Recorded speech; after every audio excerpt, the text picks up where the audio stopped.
안녕하세요. 그녀의 북살롱 미셸입니다. 네, 오늘 함께 할 책은 오헨리의 단편 중에 한 편을 가져왔습니다. 제목은 20년 후라는 소설이에요. 네, 이 작품은 오헨리의 대표작 중 하나로 친구들의 20년 만의 해오를 그린 따뜻한 휴먼 드라마라고 되어 있네요. 20년 전 바로 오늘 일확천금의 꿈을 안고 서부로 떠났던 한 남자가 뉴욕의 한 거리에 초조하게 서 있다. 형제처럼 지내던 친구와 마지막 식사를 했던 바로 이 장소에서 그들은 성공한 모습으로 다시 만나기로 약속했던 것이다. 오랜 시간 동안 연락이 닿지 않았지만 오직 약속을 지키기 위해 다시 뉴욕을 찾은 남자는 초조하게 친구를 기다리고 약속 시간은 점점 다가온다. 야망을 품고 서부로 떠난 한 남자와 세상 그 어디에도 뉴욕만한 곳은 없다며 도시에 남았던 또 다른 남자는 이 둘은 오랜 약속을 지킬 수 있을까? 라고 소개가 되어 있는데 조금 소개가 적합하지 않은 것 같은 느낌은 살짝 들어요. 그래도 한번 들어보시면 어떨까 해요. 괜찮은 내용이더라고요. 자, 소설 그대로 읽어 드리겠습니다. 순찰 경관이 의젓하게 대로를 걸어가고 있었다. 약간 거드름을 피우는 것처럼 보이기도 했지만 그것은 그저 습관일 뿐이었다. 어차피 보고 있는 사람도 하나 없었다. 시간은 이제 겨우 밤 10시쯤이었지만 차고 습한 바람이 매섭게 부는 탓에 길에는 인적이 거의 끊어진 상태였다. 경관은 곤봉을 솜씨 있게 돌리면서 가끔 조심스럽게 거리와 집들을 살폈다. 그의 건강한 몸과 의젓한 걸음걸이야말로 시민의 치안을 보호하는 경찰관의 훌륭한 표본이었다. 이 근방은 일찍 자고 일찍 일어나는 거리였다. 이따금 담배가게나 밤새 영업하는 노점 식당의 등불이 보이기는 했지만 대개는 회사나 관청 사무실로 입구는 일찌감치 닫혀 있었다. 어느 지점에 이르자 경관이 갑자기 걸음을 늦추었다. 캄캄한 철물점 앞에 한 남자가 불이 붙지 않은 입담배를 문 채 벽에 기대어 서 있는 것이다. 경관이 다가가니 그 남자가 얼른 먼저 말을 걸었다. 염려 마십시오. 그는 경관을 안심시키려는 듯 말했다. 그저 친구를 기다리는 겁니다. 20년 전 했던 약속이긴 하지만 왜 좀 이상한가요? 거짓말이 아님을 알고 싶으시다면 사정 얘기를 좀 해야겠군요. 그러니까 대략 20년 전 바로 이 자리에 한 음식점이 있었죠.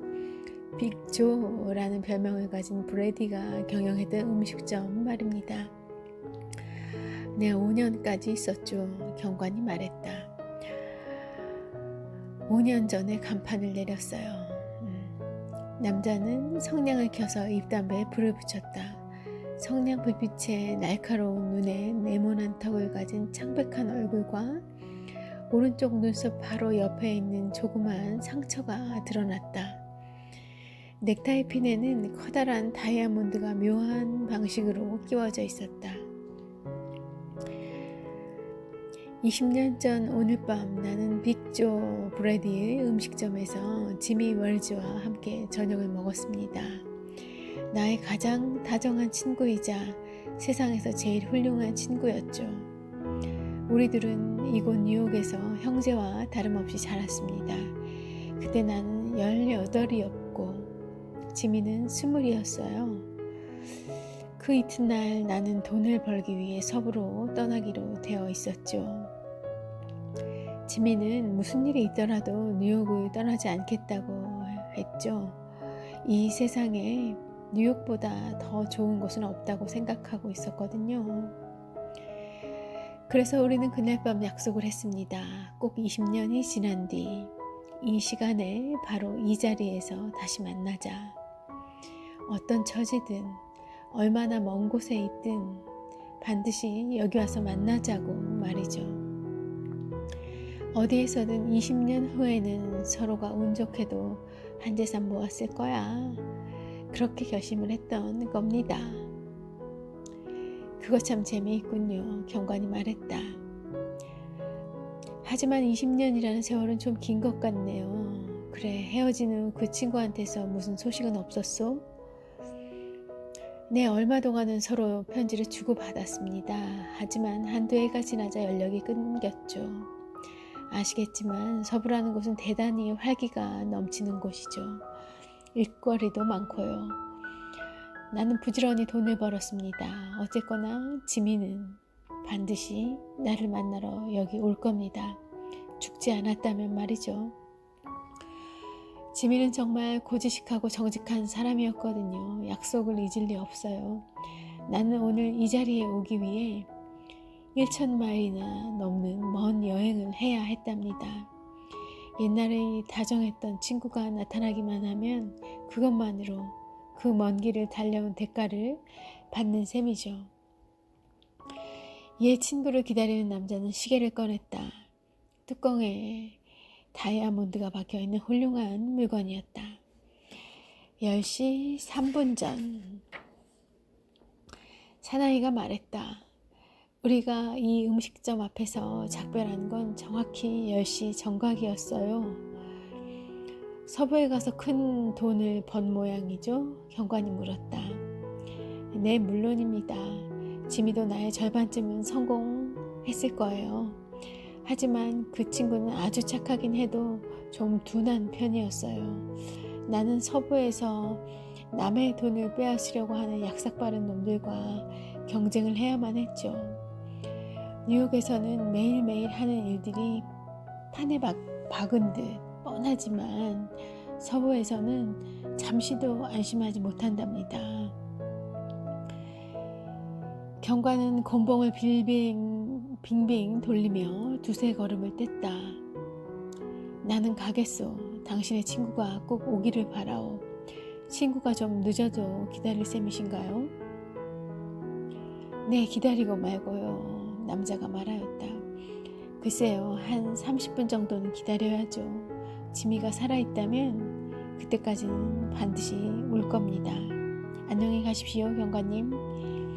그럼 인사를 한 경관은 그가 담당한 구역을 살펴보며 걸어갔다. 차갑게 내리던 이슬비에 지금까지 간간히 불던 바람이 끊임없이 불어오기 시작했다. 극히 드문 행인들은 옷깃을 여미고 호주머니에 손을 넣은 채 입을 다물고 바쁜 걸음으로 지나갔다.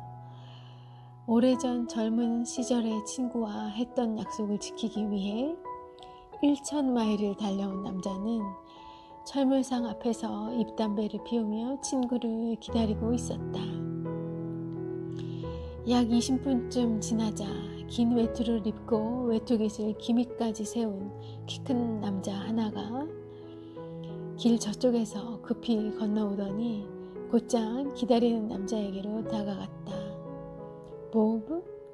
길을 건너온 남자가 그다지 확신이 서지 않는 듯 말했다. 지미 웰리스? 철물상 앞에서 기다리던 남자가 큰 소리로 말했다. 이런. 남자는 상대의 두 팔을 붙잡았다. 틀림없는 보부구나. 살아있는 한 반드시 여기서 만날 줄 알았어.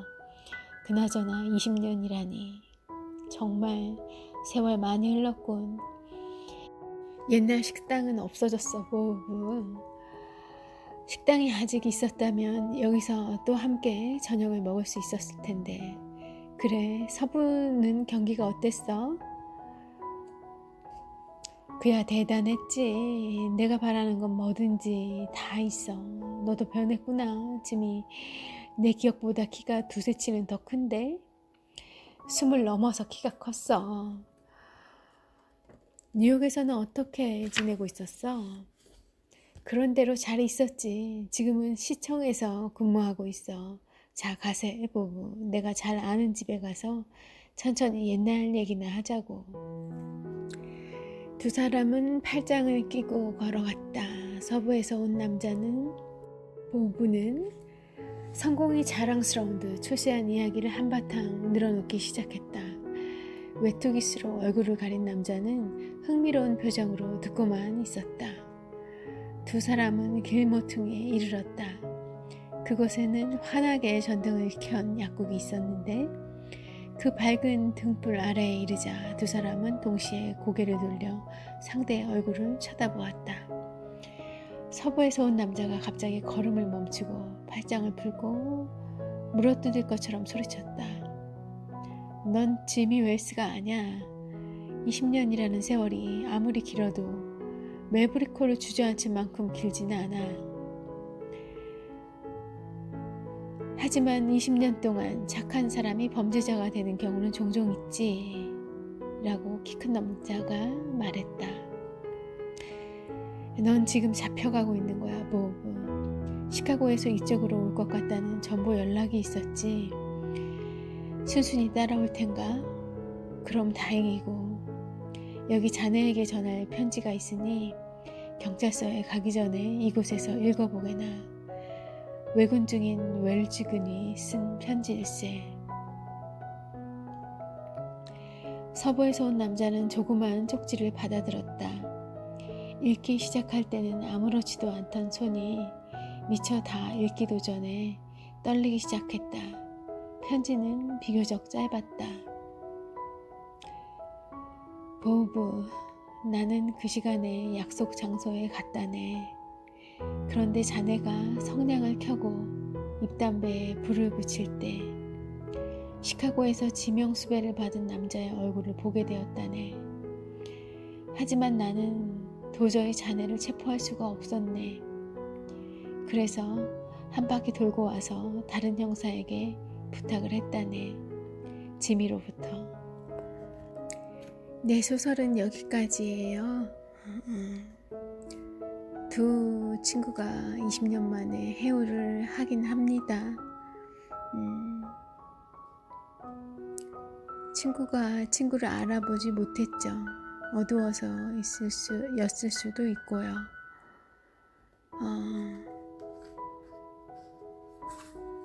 그렇지만 그 친구를 알아본 친구는 동시에 그 친구가 수배 중에 있는 범죄자라는 사실도 동시에 알게 되죠.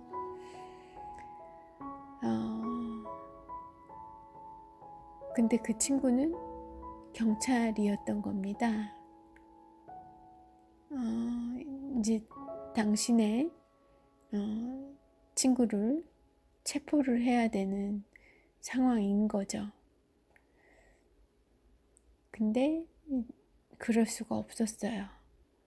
그래서 다른 형사에게 부탁을 한 거였던 겁니다. 네, 20년이라는 시간이 길죠. 누구 하나가 충분히 죽을 수도 있는 그런 시간이죠. 그리고 20년의 시간이면 완전히 다른 사람이 되어 있을 수도 있는 충분한 시간이죠. 여러분들에게도 이런 친구 있지 않을까요? 그 그리운 친구들이 지금은 연락이 닿지 않지만 그리운 친구들도 있을 거고요.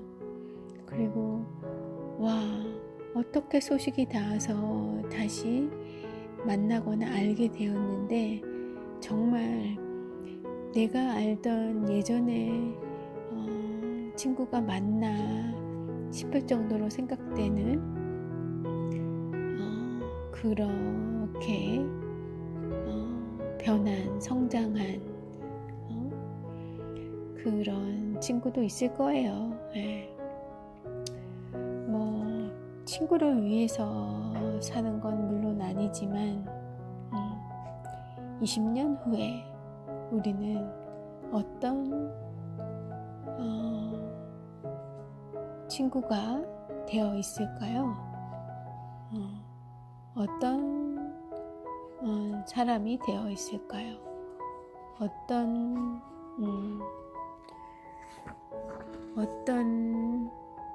someone이 되어 있을까요? 그래서 20년을 어떻게 살아야 하는 걸까요?